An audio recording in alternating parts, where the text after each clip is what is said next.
There's several passages of scriptures and in Psalms that really speak to me.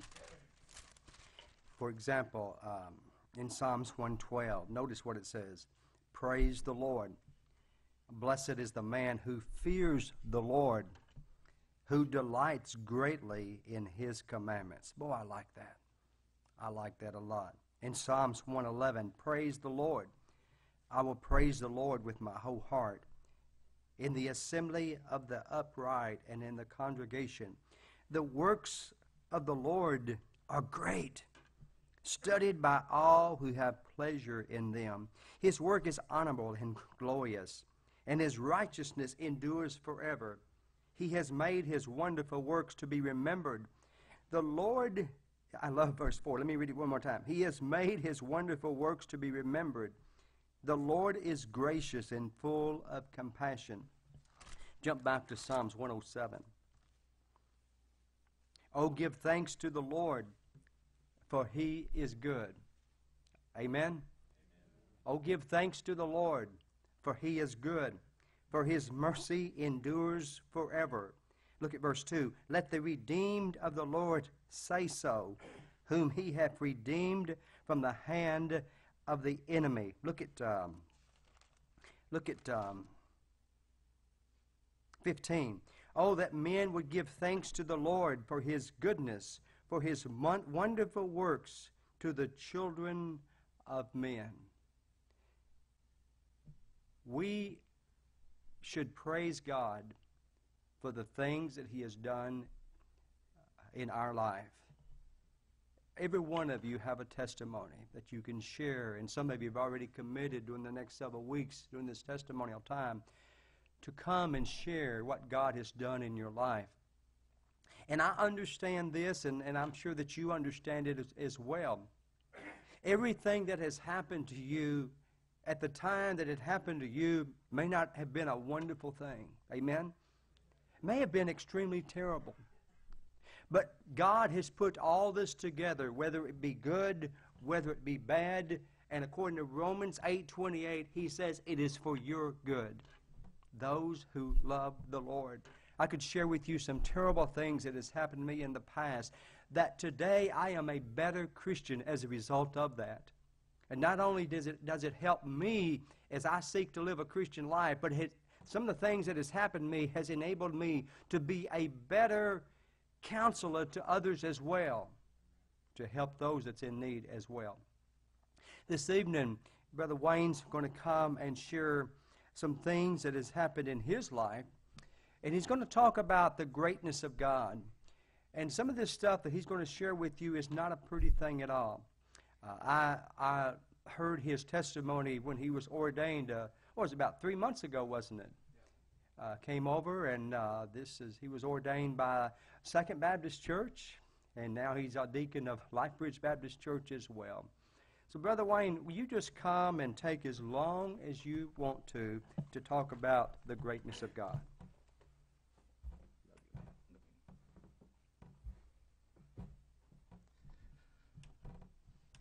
Well, I've given my testimony several times, but I've never really gone into any detail. But just a little bit of history about my life. I was born and raised in a little town called Mount Enterprise, little one-horse town, population of 501 from when I was born, and it's still 501. I think whenever someone dies, somebody moves in and takes their place. But I'm one of those little dumb country boys, so whenever I was growing up, my grandparents kept me in church the whole time.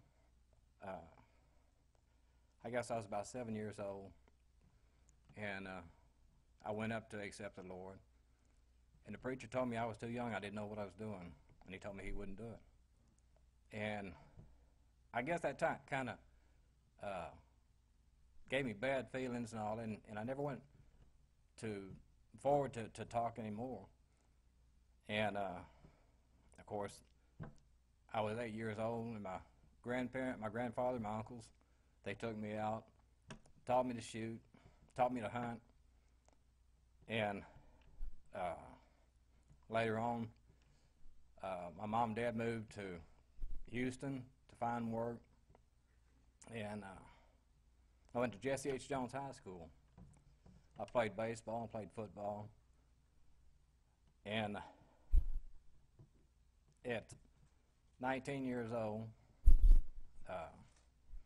I had 6 weeks to go to graduate, and I got a letter from the Department of the Army. It told me that I had to go for some tests. I went and took the test, passed all the tests, went home. And at that time, I was going to school half a day and working half a day. So I went home and went back to work. The next day, I got a call that I had to go back up for some more tests. And so I went back up to downtown Houston to take these tests. Told my boss I'd be back. This was in the morning. I told him I'd be back that afternoon because I had to go up there and take a bunch of tests. I took the test and I never went back to work.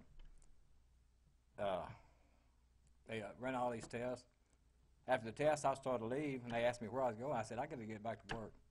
They told me, no, said, you're going to get on that bus. You're going to Fort Polk. They sent me to Fort Polk that afternoon. I had to call my parents from Fort Polk, Louisiana, and tell them, I'm in the Army. I ain't going nowhere. So I came home after basic training.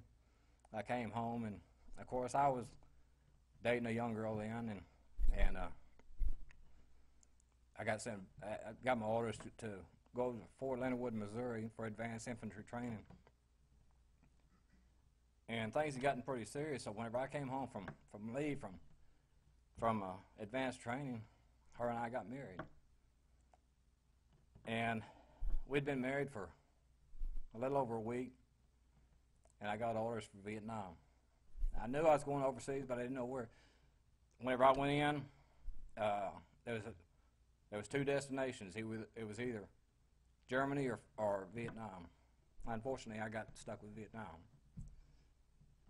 I got over in Vietnam in 1967, in 1968. I was in advanced training in 67. I got over in Vietnam in 1968, which was during the Tet Offensive and Tet Counteroffensive, which was basically the worst time in Vietnam. There was more young men lost at that time than any other time in the Vietnam. And you hear all the time people talking about the Vietnam War or the Korean War. Whenever we got to Vietnam, and of course we landed over in Vietnam, and we had an orientation. The first thing out of this captain's mouth was the fact that it's a misconception that people keep saying Vietnam War and the Korean War.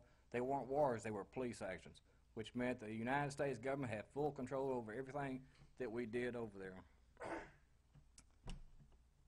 That night, after the orientation, we're in barracks waiting to be transported to the northern part of the country where we were stationed. We were hit by a rocket attack.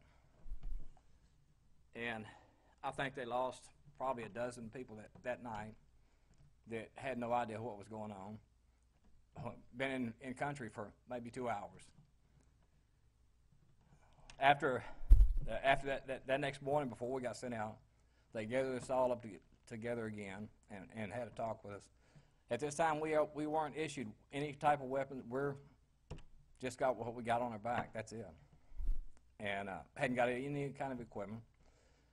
And they called us together, and they told us that any other situation, World War II, and most of them, life expectancy was anywhere from weeks to months. Korea was weeks. Vietnam, it was a matter of hours. That's it. And a lot of people didn't even last an hour. Like I said, this Tet Offensive was whenever it's supposed to be the Vietnamese holiday, Happy New Year's. And everyone know what the Geneva Convention is? Anybody don't know? If anybody doesn't know, the Geneva Convention is a set of rules drawn up by the different nations. And today, the American government is the only country in the world that still believes in it. The Geneva Convention says that in a time of combat situation, you're not allowed to engage an enemy over a natural border. You're not allowed to engage an enemy on a holiday. Just, and just some really ridiculous rules. But saying that, after we were transported, we, of course, at 19, 20 years old, and you hear that life expectancy is just a matter of hours, though, that's a pretty scary situation. So, anyway, I was assigned to the 1st Air Cavalry Division. And I kind of wondered, why they put us through jump training and rappelling and all this. Well, I found out, but we got transferred to North Vietnam, up in the deepest part of the jungles. And where we were located in Vietnam was right on the border of Hanoi and Laos. And I don't know if any of you had seen the movie, We Were Once Soldiers and Young. This is basically the same area that film was made.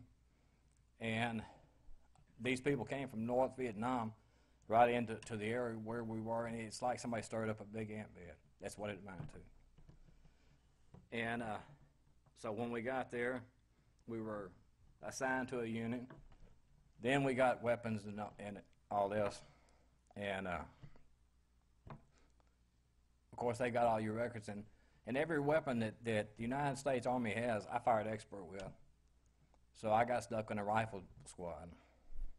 And I was with the 2nd Battalion, 8th Cavalry Division, which I found out later was probably one of the most active units in the whole company.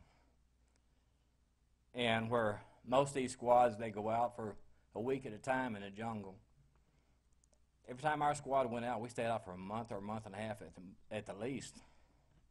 We probably lost more people than anybody else in the company. Well, to skip forward a little bit, in July the 4th of 1968, we were on LZ Sharon in Quang Tri City. 3 o'clock in the morning, we got hit by probably a battalion-sized regiment, or battalion-sized group of North Vietnamese. And we were pulling 50% alert, but even at 50% alert, like I said, when you stir up an ant bed, you can't control them all. And they were coming through the wire by the thousands. And I think that morning we lost close to 100 people. And so our battalion commander said, "This is ridiculous. We're not allowed to shoot at someone that's shooting at us because our government says we can, but this is not going to happen." So he got a hold of all the company commanders and told them, said, "We're going out and we're going to retaliate and take care of some of this business and don't care what the government says." So we went out. We set up an ambush on the Ho Chi Minh Trail, which is, Ho Chi Minh Trail is the main supply route from north to south. We got out there about 5 o'clock in the morning. We got all set up. About 7 o'clock that morning, platoon of Vietnamese came through there. And we got in one big firefight there. And fortunately, I don't think we lost anybody at that time. But whenever it was all over with, which every time we got into a firefight, the government wanted a body count on the enemy that was killed, which, to me was ridiculous, but we had to count every body. So the CO, and just about 3 weeks earlier, our squad leader had been killed, and I was the next in line, since I was corporal then, and we had lost about half our squad 3 weeks earlier, so I had a bunch of new guys there, hadn't been in the country for but a couple of weeks, and they call them cherries, which for good reason. but they were scared to death, you know. And I know the feeling because, you know, you first get over there and you all are, especially when they tell you only have a matter of hours. So the CO called me and told me to take my squad out, pick up weapons and web gear and any information they had, and come back in. Well, we did. And we went out about maybe 300 yards and picked up weapons and web gear. And there was one Vietnamese that's laying beside a tree that ran as far as he could go. And the thing about the Vietnamese were very hard to kill. You could shoot them a dozen times, and they're so doped up on drugs that they'd run 100 yards before they even knew they was hit. So we picked up weapon and web gear and all that and started back in. And because half of my squad was cherries, and they had seen what had just gone on, they were scared to death, and they didn't want to walk point coming back in. I had walked point so many times. And basically I volunteered to walk point. And I kind of got ahead of myself, but the reason that I had always taken the chance of walking point, I'd been in Vietnam for almost 3 months,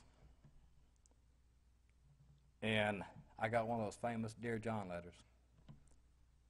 My wife was pregnant. I got a letter from my parents telling me that she was living with my best friend. And a CEO put me on suicide watch for 2 months.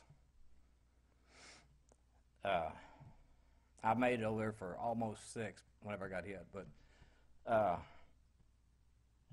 after he took me off suicide watch, I volunteered for every detail going out. I walked point every time we went out. And there's 2 people that are main targets when you go out anywhere, the point man and the rear man. So I don't know if it was a point that I just didn't care anymore or what, but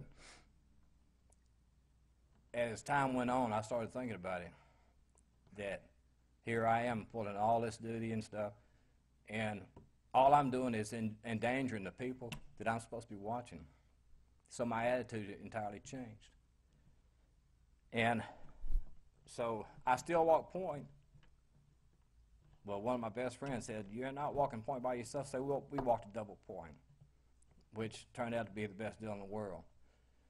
And there was a study I was doing in one of the classes, talking about who you can trust and all this. And you have a lot of real good friends, you know, right here. But you never know how close a friend can be until you get to a place like that where everyone is watching everyone's back. And I guarantee you that the guys I serve with are closer to me than my own blood brothers. And, you know, it got to the point where I knew I was endangering their lives, and my attitude changed. Well, when we were coming back in, there on the Ho Chi Minh Trail, the young guys were scared to death because, like I said, the point man is number 1 target, or the rear man is number 2. And so I told them, I said, "I'm not going to have you do anything that I hadn't done or won't do myself." Well, I shouldn't have been walking point because of the fact that I was now squad leader, but I took point anyway. We started back in, and we got about 100 yards from the perimeter where we were set up, and I heard the rifles firing. I got 3 rounds on the right side from my AK-47. And at the same time, there was a big blast. Real, just extremely hot air hit me in the face. I was stunned. I didn't know what was going on. But there was weapons going off everywhere. And whenever I'm looking, and I had no feeling from my neck down. The only thing I could move was my head and my arms. And so I'm trying to find I'm looking around trying to find out what's going on, scared to death because I realize that I'm laying in an opening, wide open to anything that comes around. So I started trying to move, and I tried every way in the world to move. Couldn't move. I put my arms under me, try and roll to get someplace to keep from getting hit. I couldn't roll. So I'm looking around, and to my left, there's a tree that had been blown down. And the limbs on the tree are just a short ways from me. So I reached out with my left hand to grab a hold of a limb to pull myself out of the tree. Whenever I reached out, from my shoulder down to my fingertips, a solid river of blood. And at that time, it was just, I knew there was something wrong, but I wasn't quite sure what. Didn't know how bad I was hit. And I started hollering for a medic, simply because I saw the blood on my arm. I knew I had been hit. And whenever I called for a medic, I heard 6 other voices behind me hollering medic. I looked back over my shoulder, and about half my squad was laid out everywhere. So I'm laying face down, and this medic comes running over there, and the medics come from a different squad to help out. And this medic had no idea who he was grabbing, because being laid face down, you grab the first one you come to. He grabbed me by the right shoulder and rolled me over. And as soon as he rolled me over, I looked down, and there was a peace came over me. I felt no pain, but I was just as calm as I could be. And he told me, he says, "Don't look down." I said, "Doc, I already have." I said, "I'm not going to make it." I said, "Go help the ones that can." He said, "No, you're going to be fine." He said, "I'll see you back in the world." But whenever I looked down, I had a hole through the left side of my chest, big enough you could put your fist through. Part of my lung was hanging out my back. My right hip was blown out. Part of my insides was still laying on the ground. So I looked up in his face, and tears were streaming down his face, and I realized who it was. This medic that grabbed me had no idea. Like I said, I had no idea who it was. We went to advanced training together, right into Vietnam together. We'd been together for almost a year.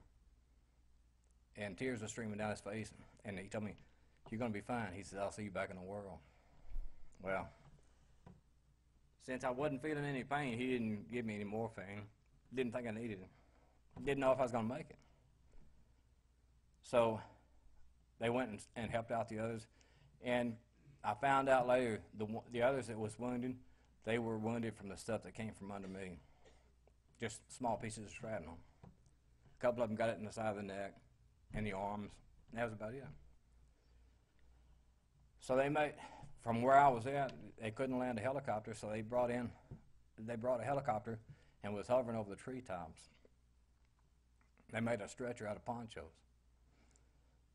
to pick me up and carry me to a place where they could drop a basket and pull me up on the helicopter. Well, whenever they put me on a stretcher and started carrying me, in Vietnam, even after the monsoon season, you have a green moss all over the rocks that's just as slick as glass. One of the guys that was carrying the stretcher slipped and fell. My shoulder hit a rock on the ground. And as soon as it did, every nerve in my body came back alive. And there's no way in the world that I could describe the pain that I went through that day. And it was only by the grace of God that I ever made it through that. But they finally got me up. Whenever I screamed and all that, the medic came running back over there, and he shot me with morphine. And as soon as he shot me with the morphine, man, I tell you what, I was flying high. Not a care in the world. It just, you've never experienced anything like morphine, I promise you. That you have no clue what's going on. I was singing, I was happy, didn't have a care. They strapped me in a basket to pull me up in the helicopter. Well, the medic that worked on me, he got everything patched up except for my right hip, and the top part of my right hip was blown out. He couldn't stop the bleeding. So when they was pulling me up in the helicopter, the basket got above the trees, and this basket is hung by one strap coming down from the helicopter. This basket got above the trees and it started spinning. And when it started spinning, I was watching the treetops. Of course, being high on morphine anyway, you know. And as I'm watching the treetops, I fell forward. Well, and the guys on the ground, they knew that was it. They thought I died right there. Well, fortunately, I made it to the 18th Surgical Section of Vietnam. They run me into surgery, and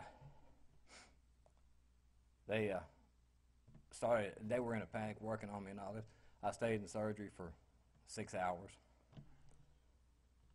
Had me back in recovery, and whenever I came to in recovery, I had machines all around me making all kinds of sounds, and just totally freaked out because I had no idea what was going on. And sometime during the night, I started pulling tubes, just out of my mind, and I started pulling tubes. Early the next morning, they got my hands and my feet tied to the bed, and they're putting tubes back in. Doctor came in and told me, he said, "You're going to make it." He said, "But you'll never walk again." The first thing I did was look down, saw that I still had my legs, my feet. I said, "Yeah, I will." He said, "If you do, it's going to be a very painful situation."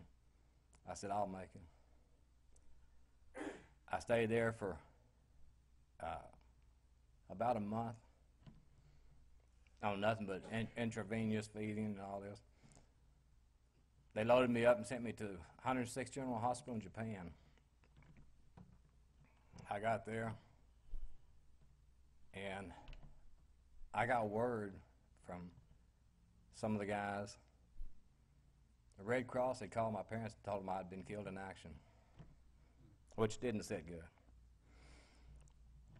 The fact that before you go overseas, you sign a paper that whether you want relatives to know if you're alive or if you're dead or whatever,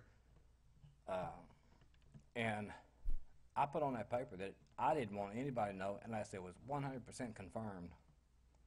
Well, it got back to my parents that I'd been killed in action. My mom had a nervous breakdown. I called her from the 106th General Hospital in Japan. Well, and she didn't have a nervous breakdown until I talked to her. But I called her from the 106th General Hospital in Japan. There had to be an IG inspection on the hospital there in Japan that day. And I was so mad. And really, you know, I don't even know what I said, but I was giving them heck. And the IG inspector came over there and asked me what my problem was, and I told him that the Red Cross had just confirmed my death to my parents, and so the IG inspector, he had to see them. They made him bring me a phone to my bed, so I called my parents and let them know I was still alive. And this little nurse, Japanese nurse, every morning after that, she'd come over and get me up on the side of the bed and have me working my upper torso and all this. As the days went on, she'd get me slide off the bed. And it took a long time, believe me, a lot of pain. But she finally got me where I was standing up. And I was bent completely over the waist. I couldn't straighten up. And she said, "You walk, you walk." I said, "Yeah." I could move my feet about this far, and it felt like somebody was ripping my insides out. And she kept on. She refused to give up. And I finally got to where I could about halfway decently walk. She took me out of the hospital through town and walked all around town. Now, next week, they shipped me out of the 106th General Hospital in Japan, sent me back to the United States. Got to Travis Air Force Base in California. And they started pulling stitches. And I wasn't sewn with suture. Didn't have staples. They had me sewn with something that looked like baling wire. And this little young guy comes in, and he started pulling this wire from stitches. The ones in my right side. He snipped the wire, and he jerked it, and it didn't come out. And whenever it didn't come out, I left my handprints in the rail on the bed. And it scared him to death. And he backed away. He was afraid that he was fixing to get hit. He came back over there, and he came from the other side and pulled the wire out. And I don't know if it happened when the stitches were put in or whenever, but regardless, the wire that he had pulled, it had a loop on the bottom side of it underneath the skin, and it grabbed the other stitches and pulled them tight. And he was very careful after that. But they sent me from there to Darnell Army Hospital in Fort Hood. I got to go home on convalescent leave. Couldn't do anything. I was so weak. I weighed 175 pounds whenever I got hit. I spent a year in the hospital.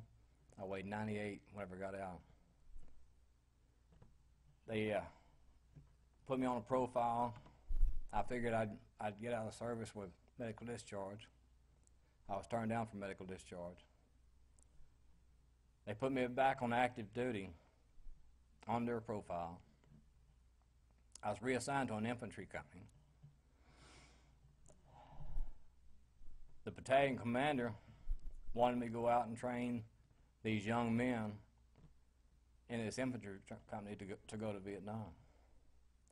On that particular week, they were going on bivouac, which is just a ridiculous little camp out with blank rifles and everything else. And they wanted me to train these guys. I told him, no, sir, I will not. He said, are you disobeying a direct order? I said, yes, I am. He said, and what is the problem?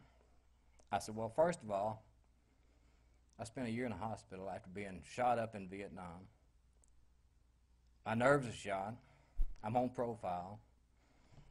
If I go out there in these so-called jungles here, and this was in Louisiana, if I go out there on profile and all this, and somebody jumps from behind a tree with one of these blank rifles, I'll kill him. Just the fact of having a gun pointed at me, I'd kill him. So he didn't like that idea. And he wanted to court-martial me. I said, that's fine, I don't care. They transferred me out of the company, sent me to Fort Riley, Kansas. This is in November. I got to Fort Riley, Kansas. I was there 2 days. I was living off post, 5 miles off post. And so I had to walk the post every morning. And that one particular morning, I got up to go to the post. The temperature had dropped, chill factor 50 below zero. I went out to get in my car, turned the key, and it did absolutely nothing. Wouldn't even buzz. Went back in, got my big overcoat and gloves and all that, started walking the post. So I got as far as maybe halfway to the post, and the MPs picked me up, asked me where I was going. Told him I live off post, I've got to get in and report in. He said, well, get in the Jeep. He said, well, I'll take you in.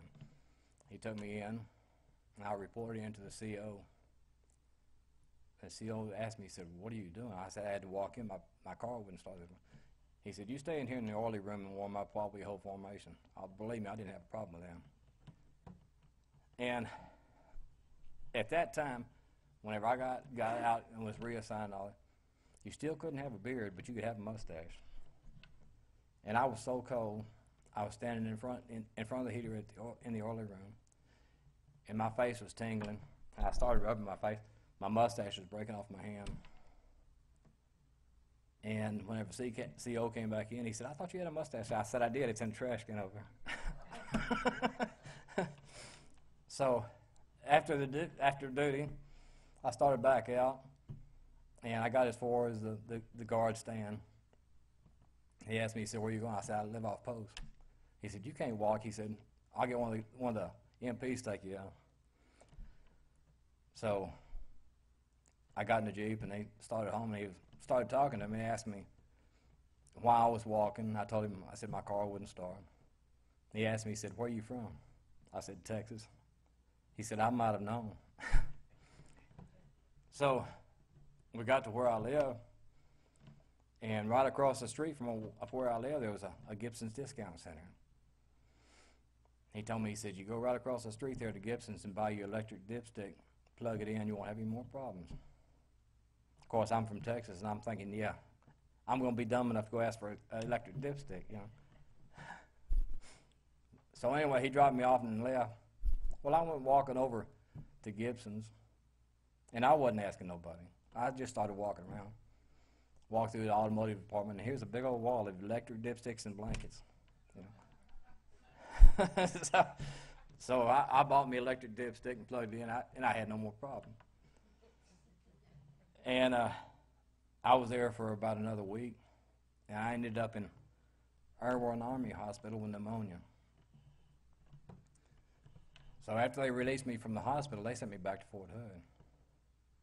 And whenever I got back to Fort Hood, they put me back on profile driving the truck.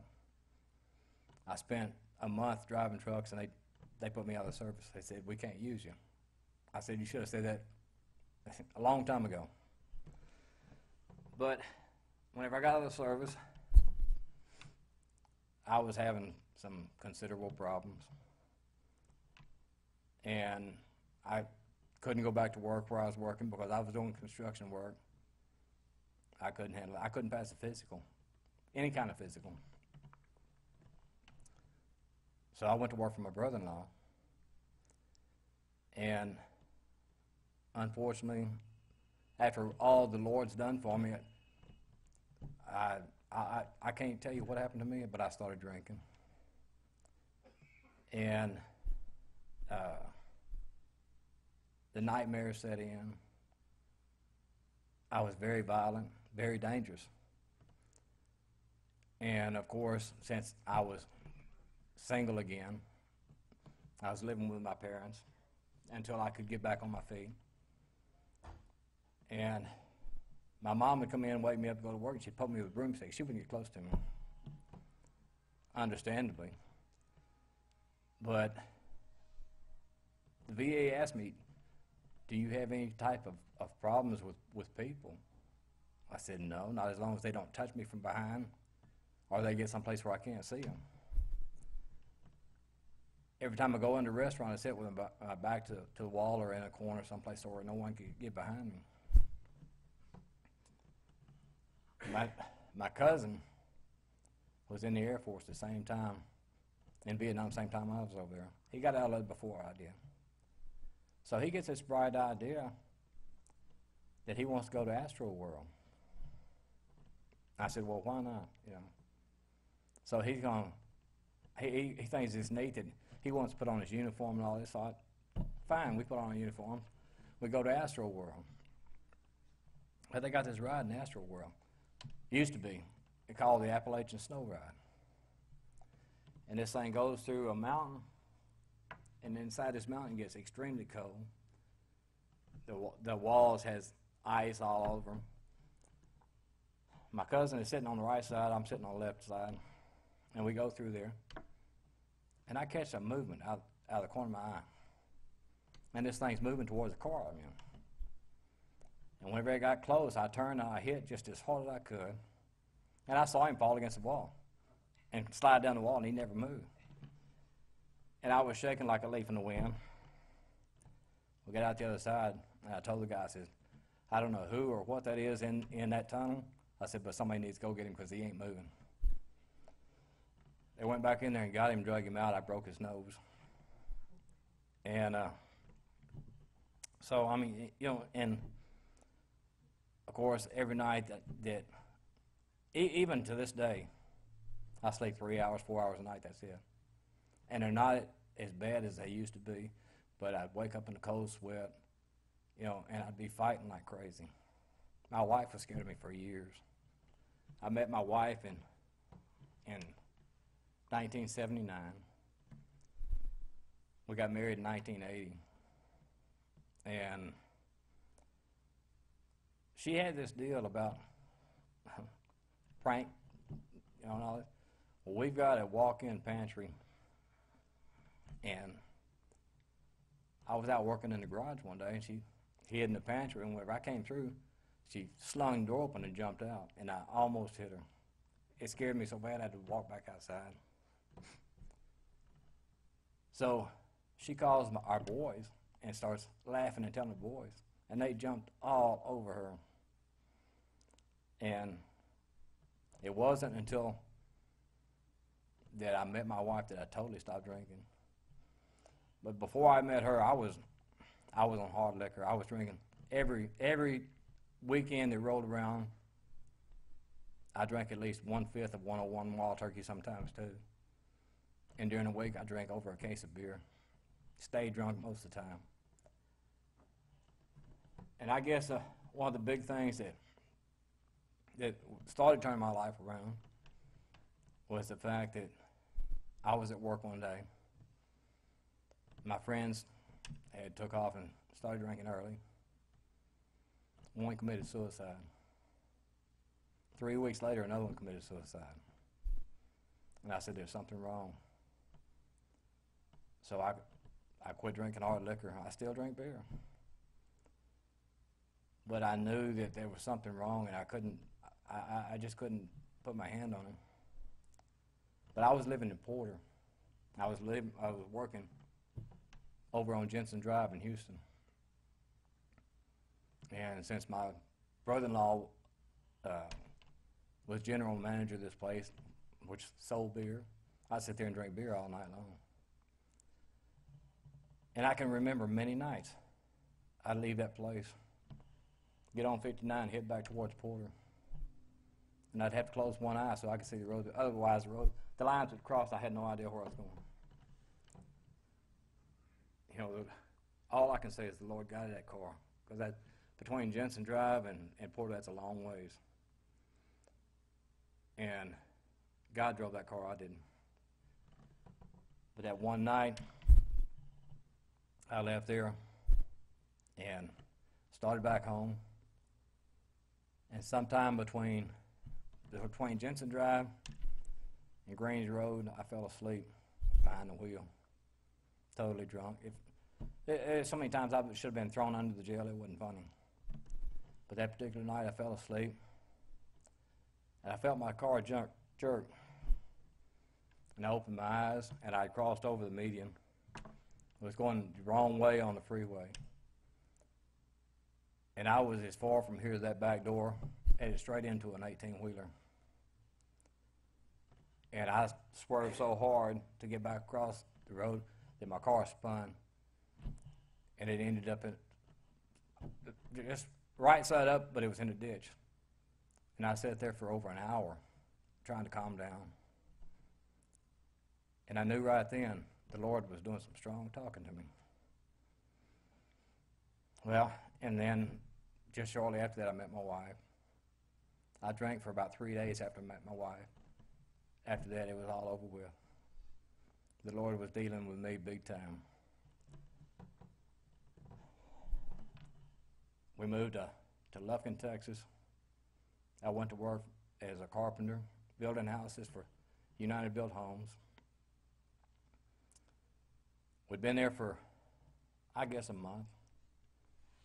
And we started going to church at McKendree Baptist Church. Brother Don Sheffield was our pastor there. Now, you're talking about a card, this guy was a card. He's been a missionary, he's been a preacher, the whole bit. He's a black belt in karate. Every place he goes, he's supposed to register his hands, but you don't have to if you don't sign the papers, and he never would sign the papers. Well, we became best of friends. His wife and my wife, you never saw them apart. I lived right across the street from the church, and he'd come over there every day. The guy that I was renting a house from lived right around the corner. He came over there one afternoon after church one morning. It's his house, but I've got it rented. He came busting through the door, and he was hollering at me, and he was ready to fight. Now, this is an old man, and he was ready to fight. And I told him, I said, look, first of all, I said, you need to back up, get outside of my house. And he said, this is my house. I said, I'm paying for it. Well, Brother Don had come from across the street just to visit, and he walked in over there and was listening to what was going on. So I had backed into the kitchen to stay away from him because I didn't want to hurt this old man. Well, he reaches into his pocket. He's cussing and everything else. He reaches into his pocket, pulls out a knife, and I didn't know how big this knife was or anything else. Brother Don comes up behind him because he don't know either. The guy pulls out a penknife about this long. And I told him, I said, man, you better put that back in your pocket before you get hurt. Because all you're going to do is hurt yourself. And Brother Don had already started towards him, fixing to kick him. And he saw the knife that he had, which wasn't big enough to clean his fingernails with, much less anything else. And he almost fell trying to stop the kick. And in fact, brother, every time we get together, he remembers that, and he'll laugh. But this old man, he was something else. But about 3 days later, I'd gone over and was talking to Brother Don. That Sunday morning, I went up and was saved and baptized that night. And my wife and I, this August will be 32 years that we've been together. She's the best thing that ever happened to me. And I've told her many times, and I've told everybody else. The Lord put her where I met her for a reason. She straightened my life out and got us back in church where we need to be. My whole life changed. Like I said, I'm still having problems with nightmares and all this stuff, but it's easier to handle. The Lord's still dealing with me. But he knew what he was doing, I promise you. And sure, we have our problems, but they may last a day. That'd be about it. And I thank God for her. She's got me through all this. She knows the situation I'm in. And believe me, I was a lot to deal with after I came home. Still am. And, it's sad that our government has no respect for the Vietnam vets. Whenever we came home, we got into Travis Air Force Base, and I was being taken in at Travis Air Force Base on a stretcher. I still wasn't walking as well as I should. There's people lined up along the fence. They were spitting on us. There was a sergeant there that was in front of me. They spit on him, and he grabbed the guy over the fence and hit him about 4 times. They court-martialed the sergeant, made him a buck private. Now, you tell me that's right. We came back to the United States to disgrace the United States. 20 years later, after we came home, they finally decided that the Vietnam vets was treated wrong. They threw a parade for us and all this. 20 years too late. Now they're doing the Iraq vets all the same way. We were promised benefits, which I'm 100% disabled. I'm drawing benefits. I had to fight for them. Whenever I got out of service, with all that I'd been through, I was drawing 40% disability. I kept telling them there's more problems, and they wouldn't listen to me. In 2003, they called me in for reevaluation. They were going to cut my health benefits. I had to go in and run through a bunch of tests, this and that and the other. I passed all these tests, and this one surgeon, whenever he started looking at the MRIs, and all this, He told me, he says, Mr. Pierce, you know you have a bullet lodged in your spine? I said, yes, I do. And I've been telling him that for 30 years, 40 years. And he said, he told me, he said, you should have been drawing 100% from the time you left the service. So he put in the papers, and they gave me this song and dance for almost 3 months. The surgeon told me, he said, you're going to be a rich man whenever you get these papers done. They owe you back pay for, and I think at that time it was like 40 years. Well, I finally got the papers through. They put me on 100% disability. It went before the board again to make some decisions. I got it back. They found a loophole in the law, so I got 1.5 years back pay. And needless to say, I never had much use for the VA since then. And I've had problems. You know, I quit going to the VA in 1979 until they started telling me that they're going to cut my benefits. I went back to VA for about 3 months, and they kept giving me the runaround. I went home one afternoon after going to the VA, and I was steaming. My wife asked me, well, what's wrong? And I was having a problem with my neck and shoulder. I had been taken to the VA by ambulance. I had a pinched nerve between in my back, and it was affecting my arm. And whenever I got in there, and they gave me medication for my blood pressure, for pain, this and that, they kept me there for 6 hours. He told me, he said, you need to go see a surgeon. I said, my surgeon's here. I need to go see him. He said, no, you got to go home and make an appointment. This was on a Friday. I said, I'm here now. Why can't I just go and see him now? He said, no, you got to go home and make an appointment. I said, okay. I left the VA hospital and went home. Saturday morning, as soon as I slid off the bed, my feet hit the floor. I broke out in a cold sweat. I was sick in my stomach. My head felt like it was fixing to explode. I made it as far as our living room couch. I fell on the couch. My wife called 911. They came out there.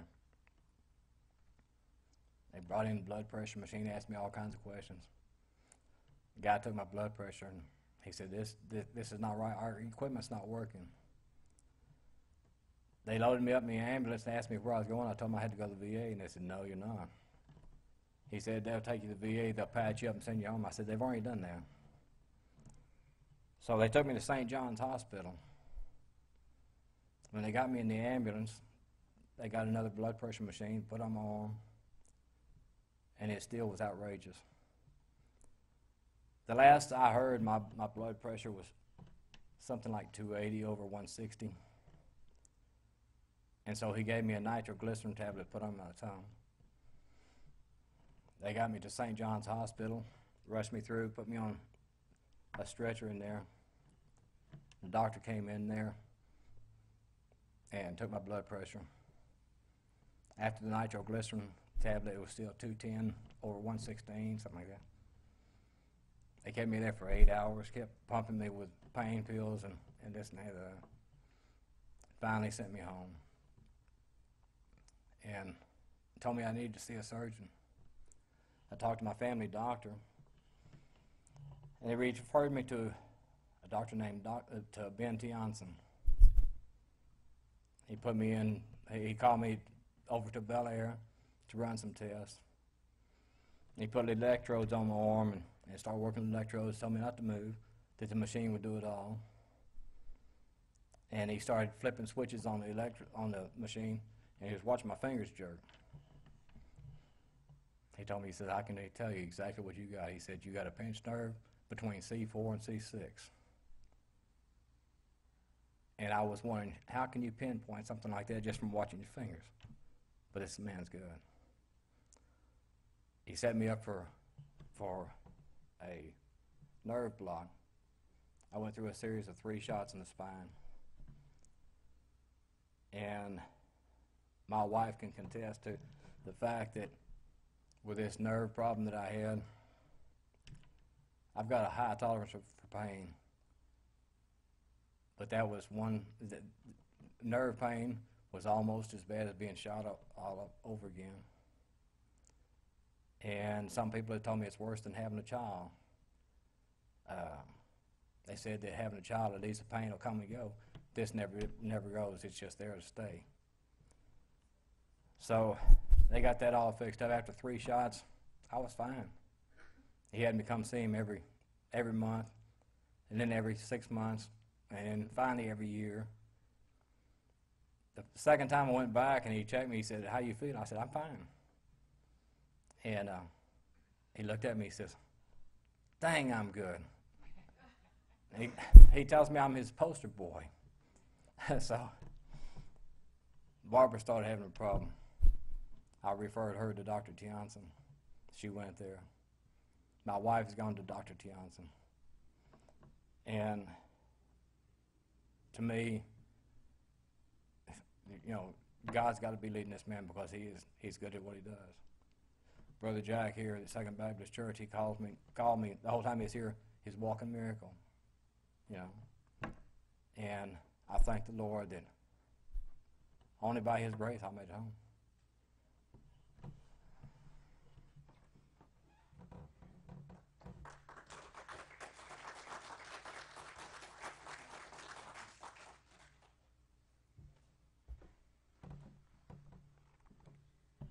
Over in Romans chapter 8, and in verse 28 it says, "And we know that all things work together for good to those who love God, to those who are called according to his purpose. For whom he foreknew, he also predestined to be conformed to the image of his Son, that he might be the firstborn among many brethren. Moreover, whom he predestined, these he also called. Whom he called, these he also justified. And whom he justified, these he also glorified." Wow, I think we saw a perfect example of that tonight. I reminded Wayne the other day something that he already knew, that if he would have died in Vietnam, he'd went to hell. And God knew that. And God protected him more than once.